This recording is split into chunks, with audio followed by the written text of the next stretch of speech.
అంటే ఎందుకంటే 12 సంవత్సరాలు సుదీర్ఘమైన కాలంలో ప్రజల కోసం తాను కూడా చాలా కమిట్మెంట్ తో ఎన్ని పొలిటికల్ క్రైసిస్ వచ్చినా కూడా నిలదొక్కుని దాన్ని ముందుకు తీసుకెళ్ళాడు.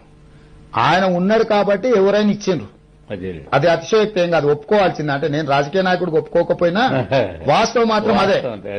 సో మాకు ఇష్టం లేకపోవచ్చు, ఒక పార్టీలో ఉండి ఒక పార్టీలో ఇంపార్టెంట్ రోల్ ప్లే చేస్తూ నేను ఆ మాట అనకూడదు.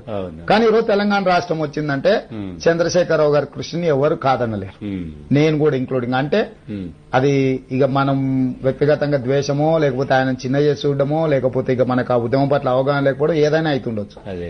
అట్లాంటి వ్యక్తే ఈ రాష్ట్రానికి ముఖ్యమంత్రి అయింది. దళిత్ విషయంలో కూడా ఈ రాష్ట్రానికి ముఖ్యమంత్రి విషయంలో గతంలో చెప్పిందంతా కూడా రాష్ట్రం వచ్చిన తర్వాత క్లియర్ గా ప్రజల దగ్గరికి దళితుని చేయను నేనే అవుతా అని ప్రజల దగ్గరికి పోయాడు. ప్రజలు ఆయన లీడర్షిప్ కు మ్యాండేట్ ఇచ్చిండ్రు. ఇప్పుడు ఆయన దళితుని ముఖ్యమంత్రి